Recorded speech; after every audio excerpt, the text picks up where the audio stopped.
আসসালামু আলাইকুম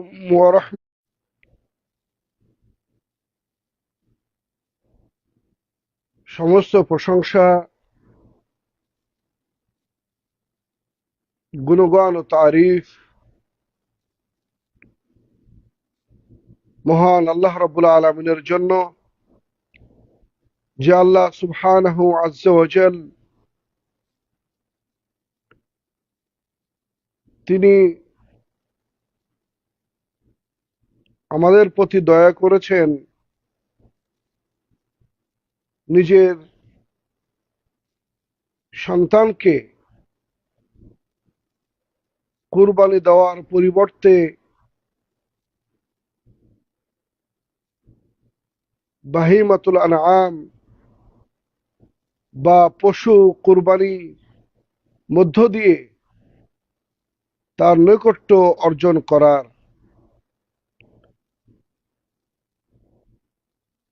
সে আল্লাহ রাব্বুল আলামিনের দরবারে লাখো কোটি শুকরিয়া আদায় করি।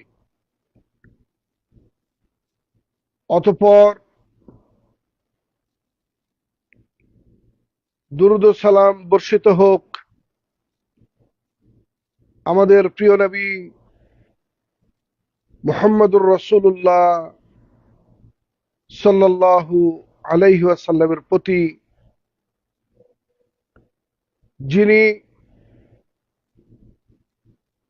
উম্মতকে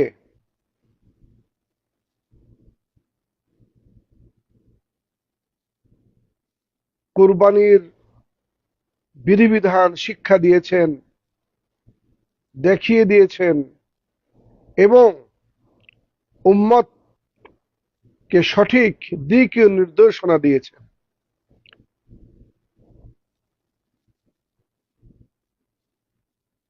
সে নবী এবং রাসূলের প্রতি শত সহস্র দুরূদ ও সালাম বর্ষিত হোক। আমরা সকলেই বলি আল্লাহুম্মা সাল্লি আলাইহি। আলোচনার শুরুতে তাকবীর এর কথা স্মরণ করিয়ে দিয়ে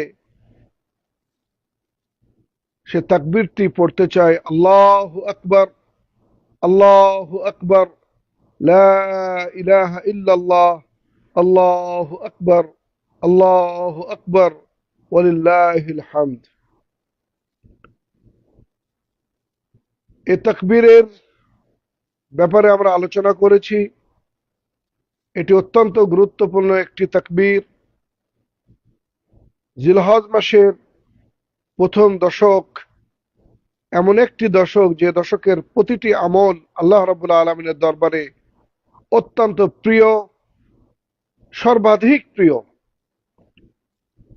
এমনকি জিহাদের চাইতেও উত্তম, যদি কোনো ব্যক্তি জান এবং মাল নিয়ে জিহাদের ময়দানে উপস্থিত হন এবং আর ফিরে না আসেন, এটি ব্যতীত। কারণ রাসূলুল্লাহ সাল্লাল্লাহু আলাইহি ওয়াসাল্লাম তিনি বলেছেন, ফাআকসিরু ফিহিন্না আত-তাহলিলা ওয়াত তাহমিদ ওয়াত তাকবীর। এই শেষ সরি প্রথম দশকে বেশি বেশি তোমরা তাকবীর, তাহমিদ, তাহলিল তোমরা পাঠ করবে। সুতরাং আসুন আমরা এই তাকবীরকে না ভুলি এবং আমরা সবসময় এটি পড়তে থাকি। 5 ওয়াক্ত নামাজের পরে, বাজারে, দোকানে, মাঠে, ময়দানে, সব জায়গায় এটি কালিমাতুত তাওহীদ। সবার আগে মনে রাখতে হবে এটি কালিমাতুত তাওহীদ। এরপরে যেই মূল বিষয় আপনাদের সামনে নিয়ে উপস্থিত হচ্ছি, সেটি হচ্ছে পবিত্র ঈদ উল আজহার তাৎপর্য ও কুরবানির বিধান নিয়ে। আমরা সকলেই জানি, ইসলাম ধর্মে দুটি দিবস রয়েছে। সেটি হচ্ছে ঈদ বা আনন্দের। একটি হচ্ছে ঈদ উল ফিত্র, সারা এক মাস রোজা রাখার পরে আমরা যে ঈদ উদযাপন করি, যে আল্লাহ আমাদেরকে তৌফিক দিয়েছেন তার একটি রুকনকে বাস্তবায়নের জন্য এবং রোজার যে তাৎপর্যকে উপলব্ধি করে সেটাকে বাস্তবায়ন করার যে তৌফিক, সে তৌফিক আল্লাহ রাব্বুল আলামিন দিয়েছেন। সুতরাং ঈদের মধ্য দিয়ে, আনন্দের মধ্য দিয়ে সেই সুন্দর একটি উৎসব আমরা পালন করে থাকি। অপরটি হচ্ছে ঈদ উল আযহা, উৎসর্গ, আল্লাহর নৈকট্য অর্জনের জন্য সর্বোচ্চ ত্যাগ স্বীকারের মধ্য দিয়ে আমরা একটি ঈদ উদযাপন আমরা করে থাকি।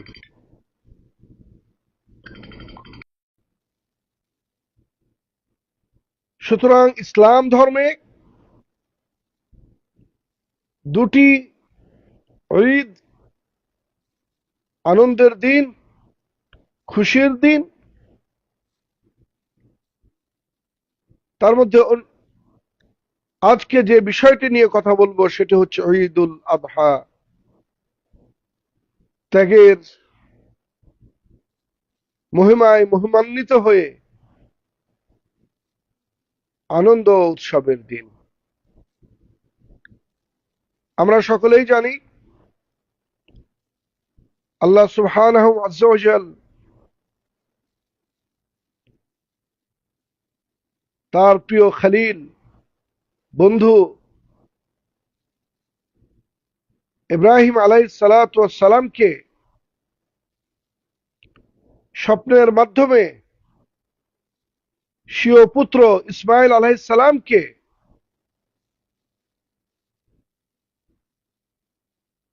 কুরবানি করার জন্য নির্দেশ দিয়েছিলেন।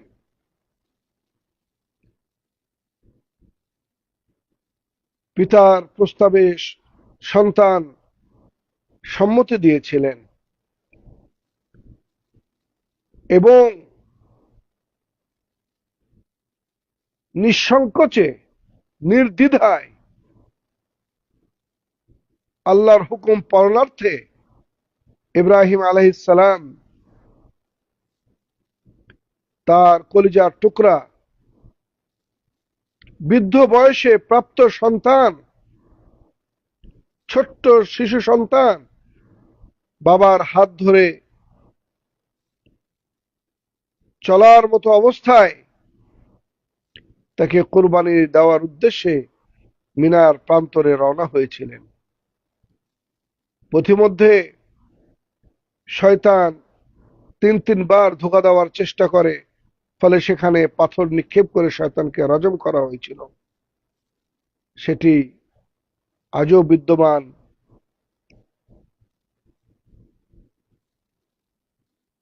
এরপরে ইব্রাহিম আলাইহিস সালাতু ওয়াস সালাম তিনি যখন তার সন্তানকে জবেহ করার উদ্দেশ্যে ছুরি চালাবেন, ঠিক তখনই আল্লাহ রাব্বুল আলামিন একটা জিবহিন আযীম দ্বারা ইসমাঈল আলাইহিস সালামকে মুক্ত করেছিলেন। আল্লাহ রাব্বুল আলামিন তখন বলেছিলেন, কদ সাদ্দাকতা রুইয়া, তুমি তোমার স্বপ্নকে বাস্তবায়ন করেছো এবং সন্তানের পরিবর্তে আমি একটি বিজবিহীন আযীম দ্বারা আমি তোমার সন্তানকে মুক্ত দিয়েছি। আর এভাবেই আমি, আল্লাহ বলছি, ইন্না কাযালিকা নাজজিল মুহসিনিন, এভাবেই আমি যারা নেকির কাজ করে তাদের আমি প্রতিদান দিয়ে থাকি। সুবহানাল্লাহ। এতে কোনোই সন্দেহ নাই যে এটি ইব্রাহিম আলাইহিস সালামের জন্য সবচেয়ে বড় পরীক্ষা ছিল। ইন্না হাযা লাহুয়াল বালাউল মুবিন, অনেক বড়। সুতরাং এটি বিরাট বড় একটি শিক্ষার বিষয়। আল্লাহ রাব্বুল আলামিন এই উৎসর্গ, এই ত্যাগ, এই কুরবানি শুধুমাত্র ইব্রাহিম আলাইহিস সালামের জন্যই সীমাবদ্ধ রাখেননি, বরঞ্চ তিনি বলেন, অতারাকনা আলাইহি ফিল আখিরিন, কিয়ামত পর্যন্ত এই সিস্টেম, এই ব্যবস্থাপনা চলতে থাকবে। তবে মনে রাখতে হবে সেটি হলো এই যে এটি হতে হবে সম্পূর্ণ আল্লাহ রব্বুল আলমিনের সন্তুষ্ট অর্জনের উদ্দেশ্যেই। ইন্না সলাতি, নিশ্চয় আমার নামাজ, আমার সলাত, ওয়া নুসুকি, আমার কুরবানি, আমার হজ, আমার হাদি, নুসুক ব্যাপক অর্থে ব্যবহার হয়েছে। ওয়া মাহইয়ায়া ওয়া মামাতি, আমার জীবন আমার মরণ লিল্লাহি রাব্বিল আলামিন, আল্লাহ রাব্বুল আলামিনের জন্যই, উদ্দেশ্যেই। সুতরাং এখানে নিয়তের মধ্যে কোনো প্রকার উলট পালট চলবে না। ইন্নামাল আমালু বিন্নিয়াত, মানুষের প্রতিটি কাজ নির্ভর করে তার নিয়তের উপরে। সুতরাং স্মরণ রাখতে হবে আল্লাহ রাব্বুল আলামিনের সে বিধানকে, যেখানে আল্লাহ বলেছেন লা ইয়ানালাল্লাহা লুহুমুহা ওয়ালা দিমাউহা ওয়ালাকিন ইয়ানালুহুত তাকওয়া মিনকুম, যেটি তুমি আল্লাহর উদ্দেশ্যে কুরবানি করবে, মনে রাখবে তার গোশত, তার রক্ত আল্লাহ রাব্বুল আলামিনের দরবারে গ্রহণীয় নয়, বরঞ্চ তোমাদের যে তাকওয়া, তুমি কতটুকু এই কুরবানির ক্ষেত্রে, এই উৎসর্গের ক্ষেত্রে, এই ত্যাগের ক্ষেত্রে কতটুকু তুমি তাকওয়া অর্জন করেছো, কতটুকু তোমার ভিতরে ইখলাস রয়েছে, কতটুকু আল্লাহ রাব্বুল আলামিনের নৈকট্য এবং সন্তুষ্ট অর্জনের জন্য কাজটি করেছো, সেটি আল্লাহর দরবারে গ্রহণীয় হবে। সুতরাং এটি বিরাট বড় জিনিস। সুতরাং আমরা জানলাম যে মূলত এই কোরবানির ব্যবস্থাপনা এসেছে আমাদের নবী ইব্রাহিম আলাইহিস সালামের সময় থেকেই, এবং এটি আল্লাহ রাব্বুল আলামিনের বিশাল বড় একটি আমাদের জন্য রহমত, যে নিজ সন্তানের পরিবর্তে আমরা বাহিমাতুল আনআম দিয়ে আমরা কোরবানি করতে পারি। আর এই ক্ষেত্রে অবশ্যই আমাদেরকে যে কাজটি করতে হবে সেটি হচ্ছে শুধুমাত্র আল্লাহর সন্তুষ্টি অর্জনের জন্যই আমাদেরকে কোরবানিটি করতে হবে। এখানে কোনো ধরনের ছাড় নেই। আমি যদি কোরবানি না দিয়ে মানুষে কি বলবে, সমাজ আমাকে কি বলবে,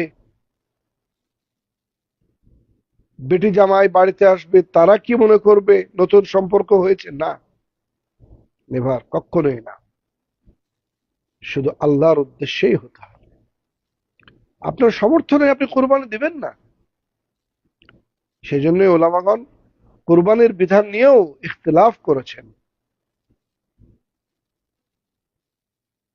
কেউ কেউ বলেছেন এটি ওয়াজিব আলাল মুসির, যাদেরকে আল্লাহ তৌফিক দান করেছেন, সক্ষমতা রয়েছে, তাদের জন্য ওয়াজিব।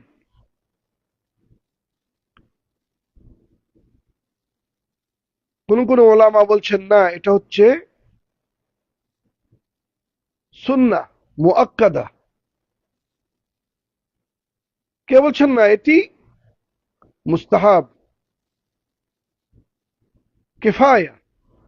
তবে আমি যেটা মনে করি সেটি হচ্ছে এই, যে যাদেরকে আল্লাহ তৌফিক দান করেছেন, সামর্থ্য দিয়েছেন, অর্থাৎ কোরবানি দিলে যদি তার পরিবারের জীবন চলার জন্য পরবর্তী সময়ে তাকে কর্জ আদায় করতে না হয়, কর্জ করতে না হয়, এবং তাকে হাত পাততে না হয়, তারা কোরবানি দিবেন,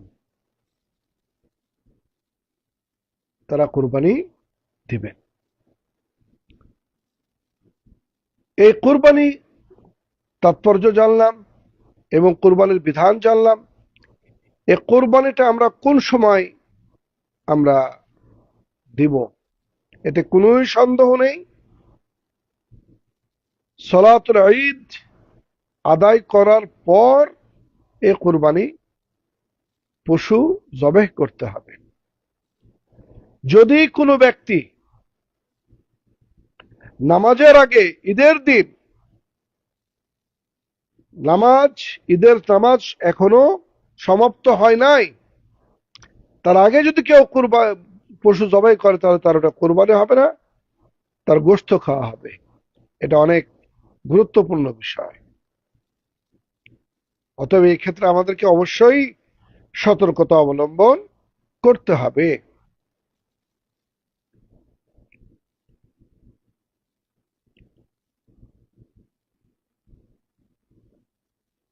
সবচাইতে বড় কথা হচ্ছে, আমরা যে কোরবানি দিব যে পশু, সে পশু কেমন হওয়া উচিত, কোন ধরনের হওয়া উচিত? বাহিমাতুল আনাম বলা হয় ওই সকল প্রাণী যার চতুষ্পদ, তার যেমন উট, গরু, ভেড়া, বকরি, দুম্বা, এবং গরুর হুকুমে আসা হচ্ছে মহিষ, জামুস, বাহিমাতুল আনামের অন্তর্ভুক্ত। যা যে প্রাণী আমরা কোরবানি দিব সেটি অবশ্যই ত্রুটিমুক্ত হতে হবে, দোষমুক্ত হতে হবে, সুস্থ হতে হবে, এবং যেটি দেখতে সুন্দর এবং খেতে সুস্বাদু হতে হবে। এই জিনিসগুলি অবশ্যই লক্ষণীয়। এমন কিছু দোষ থাকা যাবে না যা দেখলেই বোঝা যায় যে এটি রোগাটে, ইত্যাদি ইত্যাদি। সেখানে ওলামাগণ অনেক কথাই বলেছেন। শিন ভাঙা চলবে না, নেজ কাটা চলবে না, তারপরে চোখ নাই চলবে না, অর্থাৎ ত্রুটিযুক্ত ত্রুটিযুক্ত কোনো প্রাণী কোরবানি দেওয়া যাবে না। ত্রুটিযুক্ত কোনো প্রাণী কোরবানি দেওয়া যাবে না।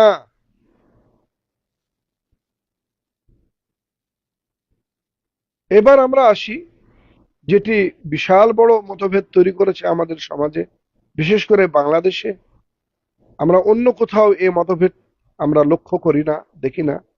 কারণ যে মাসালাটি মুসাল্লাম, সবাই যেটি গ্রহণ করে নিয়েছেন, সেটি হলো এই যে আমরা সকলেই জানি যে একটি গোটা প্রাণী কোরবানি দেওয়া উত্তম, উত্তম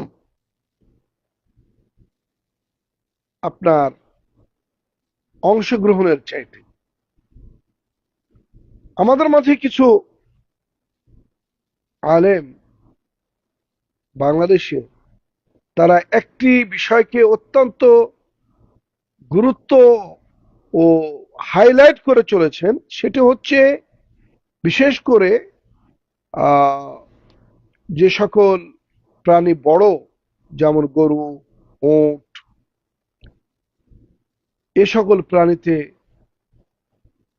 অংশগ্রহণ করা যাবে কিনা, সেক্ষেত্রে কিছু কিছু দু একজন তারা এটার বিরোধিতা করেন। তারা বলেন যে না, 7 ভাগে কোরবানি দেওয়া যাবে না, এটি সফরের বিধান। আমার মনে হয় এই সকল ফতোয়া থেকে বিরত থাকা অনেকটা জরুরি। কারণ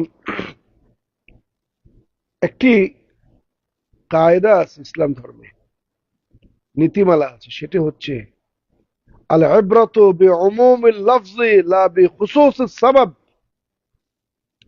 ইসলামের প্রতিটি বিধান অবতীর্ণ হয়েছে যদিও একটি নির্দিষ্ট প্রেক্ষাপটে, কিন্তু তার বিধান হচ্ছে সার্বিক। এটি মনে রাখতে হবে সবার আগে, যতক্ষণ পর্যন্ত ওই বিধানের মানসুখের কোনো বিপরীত কোনো বিধান না আসে। তাহলে জি, সুতরাং হাদিসে যেটি বর্ণিত হয়েছে সেটি হলো অনেকগুলি হাদিস, একটা হাদিস নয়, অনেকগুলি হাদিস সহি, শুদ্ধ এবং আমলযোগ্য। যেমন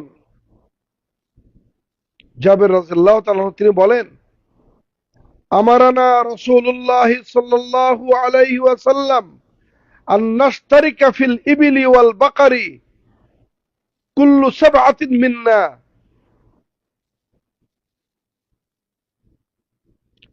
মুত্তাফাকুন আলাইহি। وفي لفظ قال لنا رسول الله صلى الله عليه وسلم اشتركوا في الإبل والبقر كل سبعة في بدنة।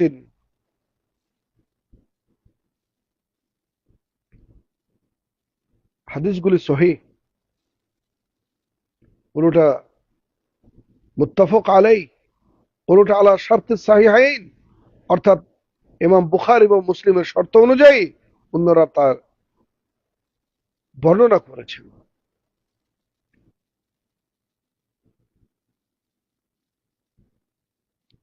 وفي رواية اشتركنا مع النبي صلى الله عليه وسلم في الحج والعمرة كل سبعة منا في بدنة فقال رجل لجابر أيشترك في البقرة ما يشترك في الجزور فقال ما هي إلا من البدن رواه مسلم।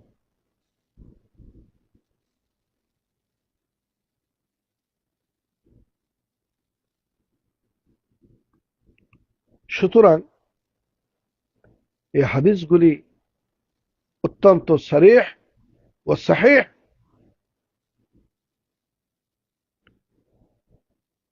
যার উপরে সালাফে সালিহিনগণ চলে আসছেন। সমগ্র উলামা মুফতিগণ এর উপরে ইজমা বলা যায়, তারা পেশ করেছেন। আল্লাজনাতু দাইমা লিল ইফতা ফিল মামলাকাতিল আরাবিয়া সউদিয়া, বিশেষ করে শেখ বিন বাজ রাহিমাহুল্লাহ এবং অন্যান্য উলামা আল জাহাব এবং অন্যান্য অঞ্চলের মুফতিগণ বিগজ্জিন নাজার সবাই প্রায় একমত যে উট, গরু, মহিষে ইশতেরাক করা যাবে, দেওয়া যাবে, এতে কোনো সন্দেহ নেই। এটি শুধুমাত্র সফরের জন্য নির্দিষ্ট নয়, কারণ ইসলাম ধর্ম এসেছে মানুষের প্রতিটি কাজকে সহজ করে দেওয়ার জন্য। প্রত্যেকটা বিষয়কে ইউকাদ্দারু বিকাদারে, তার প্রেক্ষাপট, তার অবস্থা ব্যবস্থা বুঝে তাকে সবকিছু মূল্যায়ন করতে হবে। আমি যদি বর্তমান একটা প্রেক্ষাপট বলি, সেটি হচ্ছে যে আমরা কি চাই না যে সকলেই নেকির কাজে অংশগ্রহণ করি? এবছর বাংলাদেশ থেকে যারা হজে আসছেন প্রায় 7 লক্ষ বা তার চাইতে কিছু বেশি পয়সা দিয়ে তারা আসছেন। আল্লাহ তৌফিক দিয়েছেন। আমি কিছু মানুষকে জানি যারা এর আগে পয়সা জমা করেছিলেন 3 লাখ, 3.5 লাখ কি 4 লক্ষ টাকা, তারা হজে আসবেন বলে, কিন্তু এবছর যখন ঘোষণা করা হলো যে তারা পয়সার রেট বেশি, তারা আসতে পারলেন না, জি সাকাত, সমস্যা কোথায়? তার সামর্থ্য নাই 7 লক্ষ টাকা খরচ করার, তারপর হজ ওয়াজিব নয়, ফরজ নয়। হ্যাঁ, যখন ছিল 4 লাখ টাকা তখন ছিল ওয়াজিব, চেষ্টা করেছেন, টাকা জমা দিয়েছেন, কিন্তু অতিরিক্ত টাকা তার নাই। এটাই মনে রাখতে হবে সবসময়ের জন্য।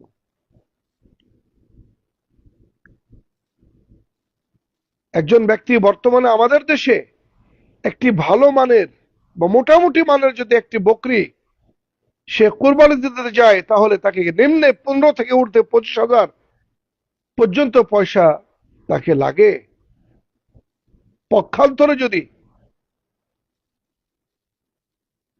দিনদার মুসলমানগণ এই সুন্দর আল্লাহর সে বিধানকে পালন করার উদ্দেশ্যে 7 জন মিলে যদি একটা গরু তারা কোরবানির জন্য ক্রয় করেন, তাহলে দেখা যাচ্ছে 10 থেকে 12,000 বা 13,000 টাকার মধ্যে, 12,000-এর মধ্যেই তাদের একটি কোরবানি হয়ে যাচ্ছে।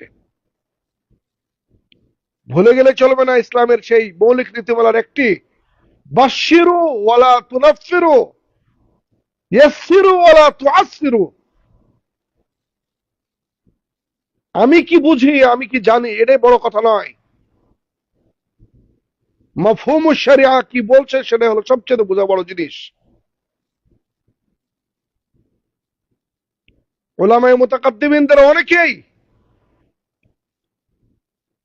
শরীয়তের মাফহুমের মুখালাফাত করার কারণে বড় বড় আলেম হওয়া সত্ত্বেও তাদের কথা কিন্তু মানুষ আর স্মরণ করেন না। সুতরাং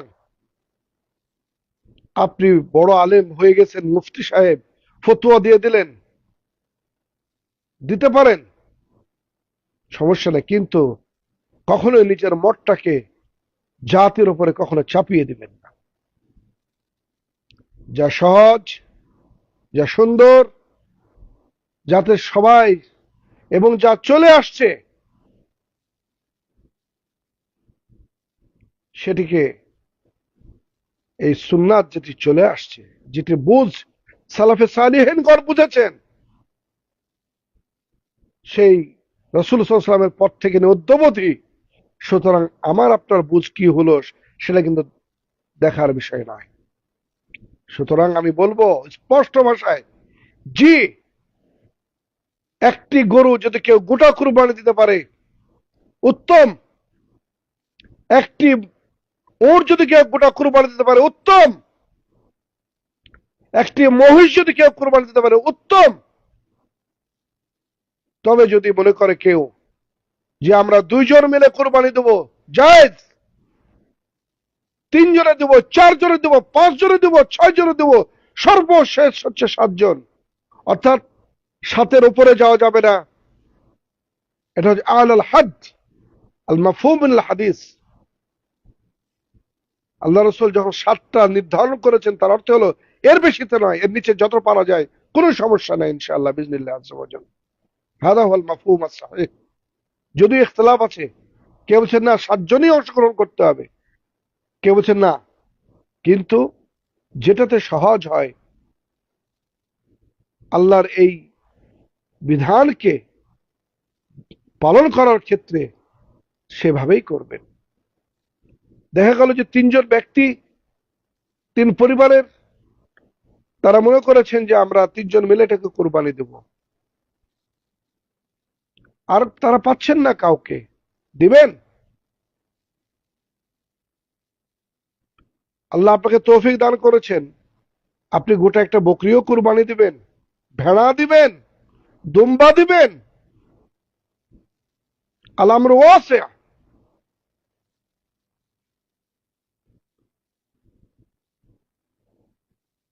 মনে রাখতে হবে, বিশেষ করে যারা মুফতিগণ, মুফতি ফতোয়া দিয়ে থাকেন আপনাদেরকে, প্রত্যেকটা বিষয়কে বিবেচনা করে কথা বলবেন, সিয়াক এবং সাবাক এবং সব কিছুকে একত্রিত করে তার উপর ভিত্তি করে আপনারা ফতোয়া দিবেন, তাহলে সমাজ সঠিক পথে পরিচালিত হবে।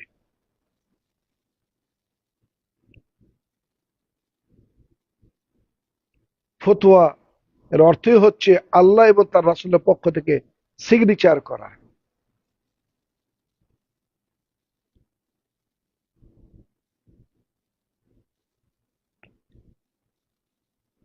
সুতরাং এই কুরবানি আমরা দিব ইনশাআল্লাহ, যাকে আল্লাহ যেটা তৌফিক দান করেছেন। যদি কেউ মনে করেন যে তিনি অংশগ্রহণ করবেন, আমরা ওয়াসে। যদি কেউ মনে করে আমি গোটা কোরবানি দেবো, আমরা ওয়াসে।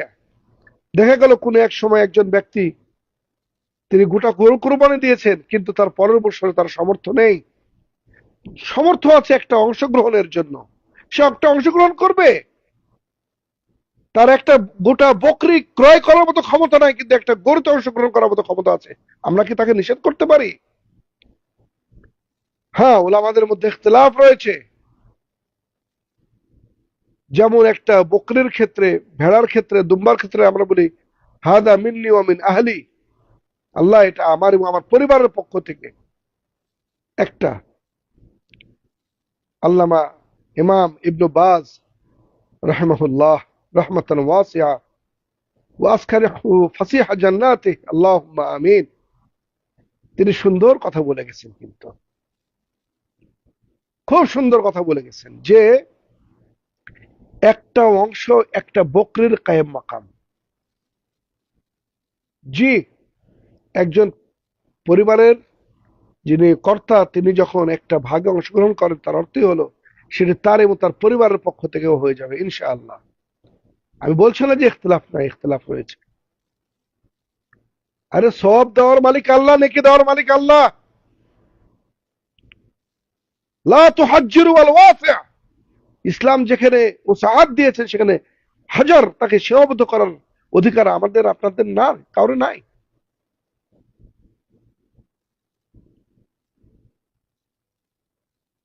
আসুন আমরা, অনেকগুলি বিষয় আছে যেগুলো বিষয়কে নিয়ে আমরা একত্রিত হওয়ার চেষ্টা করি। আলহামদুলিল্লাহ, ইসলাম এর গবেষণাটা এত সহজ হয়েছে এখন। আলহামদুলিল্লাহ, আধুনিক প্রযুক্তির বদৌলতে। সুতরাং এখন সবকিছু স্পষ্ট, সহজ।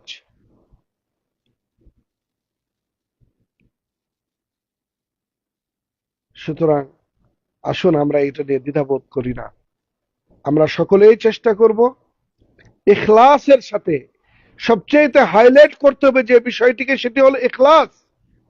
যেন কুরবানিটা গোশত খাওয়ার উদ্দেশ্যে না হয়, এটি সবচেয়ে বেশি প্রচার করার কথা।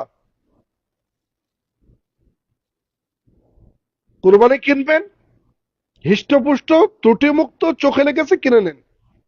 আল্লাহ যতটুকু আল্লাহ আপনার তৌফিক দান করেছেন। আপনার ক্ষমতা নাই, আপনি কুরবানি দিবেন না। কিন্তু কুরবানি কিনে গর্ব করবেন, ফখর করবেন, সেলফি তুলবেন, এটা আল্লাহ পছন্দ করেন না।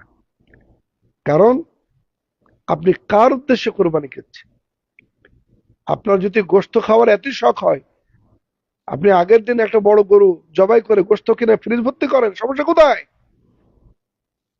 কিন্তু যখন কোরবানি দিবেন, তখন অবশ্যই আপনাকে খেয়াল রাখতে হবে যে এটি আল্লাহর নৈকট্য অর্জনের জন্য। সেই দিন আল্লাহ রাব্বুল আলামিন বিযবহিন আযীম দ্বারা ইব্রাহিম আলাইহিস সালামের সন্তান ইসমাইলকে যেমন মুক্ত করেছিলেন, সেই ধারাবাহিকতায় আজকেও আমাদের সন্তানরা এই কুরবানির মাধ্যমে তারা কিন্তু মুক্ত। এরপর আসি যে বিষয়টি নিয়ে, সেটি হচ্ছে এই কুরবানির যে গোশতটি, আমরা কি করব এটাকে? আমরা পুরাটাই কি খেয়ে ফেলবো, নাকি তার মধ্য থেকে অন্যকে আমরা দিব, আত্মীয় স্বজনকে দিব, ফকির মিসকিনকে দিব? কোনটা? জি, আল্লাহ সুবহানাহু ওয়া তাআলা বলছেন ফাইদা ওয়াজাবাত জুনুবুহা ফাকুলু মিনহা ওয়া আত'ইমুল কানি'a ওয়াল মু'তার। যখন কুরবানি হয়ে গেল, সেখান থেকে নিজে খাও, কানে আত্মীয় স্বজনকে মহতার, মিসকিন বা গরিব দুঃখী তাদেরকেও দাও। তার মানে নিজে খাবেন, আত্মীয় স্বজনের মাঝে হাদিয়া বা দিবেন তাদেরকেও, এবং যারা মিসকিন, গরিব, ফকির, যারা কুরবানি দিতে পারেনি তাদেরকেও দিবেন। সুতরাং নিজে খাবেন, আত্মীয় স্বজনকেও বিতরণ করবেন, ফকির মিসকিনকেও দান করবেন। এটি হলো মূল প্রতিপাদ্য। এবং হাদিসে আসছে যে এর কিছু অংশ খাওয়া, কিছুটা বিতরণ করা, কিছুটা দেওয়া। সেজন্য আমরা দেখি আমাদের সামাজিক প্রথায় যে আমরা অনেক সময় এটিকে অনেক সময় 3 ভাগ করি, অনেকে আমরা আরো কিছু ভাগ করি। অর্থাৎ এই গোস্তটা আপনি একাই খাবেন না। আবার কেউ কেউ বলে থাকেন যে এটা শুধুমাত্র কয়েকদিন রাখা যাবে, এর মধ্যে। হ্যাঁ, ওটা শুরুতে ছিল, কিন্তু পরবর্তী ওটাকে মানসুখ করে দেওয়া হয়েছে। সেটা আপনি দীর্ঘদিন রেখেও খেতে পারেন, কোনো সমস্যা নাই। ইসলামে এর কোনো বিধিনিষেধ কি নাই।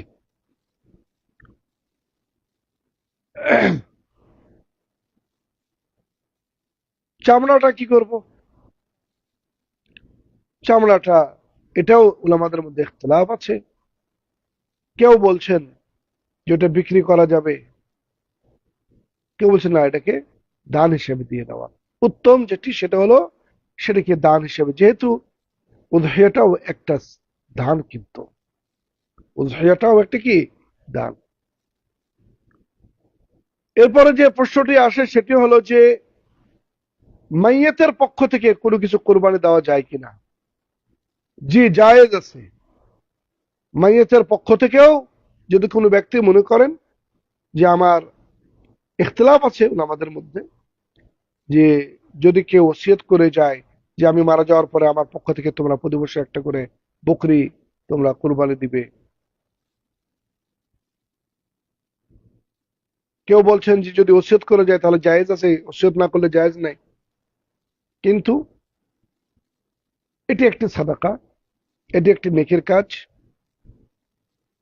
যেহেতু রাসূলুল্লাহ সাল্লাল্লাহু আলাইহি সাল্লাম তিনি একটি তার উম্মতের পক্ষ থেকেও কুরবানি দিতেন, সেই উম্মতের মধ্য থেকে অনেকেই যারা দুনিয়া থেকে চলে গেছেন, কেউ কেউ বলেন যে না, তিনি নির্দিষ্ট করেননি, নির্দিষ্ট করলে তার জীবদ্দশা তার স্ত্রী খাদিজা রাদিয়াল্লাহু তাআলা তিনি মৃত্যুবরণ করেছিলেন, বা আরো নিকটতম কেউ, নির্দিষ্ট না করলেও রাসূল সার্বিক ভাবে তিনি করেছেন। আর যেহেতু এটি একটি সাদাকা, জায়েজ আছে। উলামাগণ বলছেন, জমহুরুল উলামার যেটা মন্তব্য সেটা হচ্ছে এটাই, যে জায়েজ আছে, কোনো সমস্যা নেই। তবে যে গোস্তটা, যে ভাগ অংশটা, যদি আপনি একটা অংশ যদি আপনার মৃত্যু কোনো নিকটতমর জন্য কোরবানি করে থাকেন, নাম উল্লেখ করে থাকেন, সেটা আপনি দান করে দিবেন সাদকা হিসাবে। কোনো বকরি যদি নির্ধারণ করেন, সেটা আপনি দান করে দিবেন সাদকা হিসেবে, এটা সাদকা হিসেবে গণ্য হবে আল্লাহ রাব্বুল আলামিনের দরবারে। সুতরাং আসুন আমরা এই কোরবানিকে কেন্দ্র করে নিজেদের মধ্যে ইখতিলাফ না সৃষ্টি করি। এবং আজকাল আমরা ফেসবুকের মাধ্যমে অনেক কিছু মানুষের মন্তব্য আমরা দেখতে পাই, শুনতে পাই, এটা উচিত নয়। সবাই যদি মুফতি হয়ে যান তাহলে তো চলে না। মুফতি হওয়ার জন্য অনেকগুলি শর্ত আছে, মনে রাখবেন সবার আগে। আপনি কি সে শর্ত পূর্ণ করেছেন? আবার অনেকেই আছেন আমাদের মতো কিছু মানুষের অন্ধ অনুকরণ করে থাকেন এবং অনেক কথা বলে থাকেন। ইসলাম ধর্ম অন্ধ অনুকরণের কোনো ধর্ম নয়, আবেগের কোনো ধর্ম নয়। এ ধর্ম চলে হলো দলিল ভিত্তিক। জি। আর এই দলিলকে অনেকেই বিভিন্ন খাতে বিভিন্নভাবে ব্যবহার করে, সেটা যারা আলেমে জাহাবেজাতুল ইলম, তারা এটা বুঝতে পারেন, জানেন। সুতরাং আসুন আমরা আল্লাহর ওয়াস্তে অত্যন্ত খালিস লিওয়াজহিল্লাহ আমরা এই কুরবানিটা করব ইনশাআল্লাহ। পরিশেষে সিয়াম ইয়ামে আরাফা আমরা যেন ভুলে না যাই, এটি প্রথমে বলা দরকার ছিল। আরাফার দিবসের যে রোজাটি, সেটি আগামী মঙ্গলবারের দিন।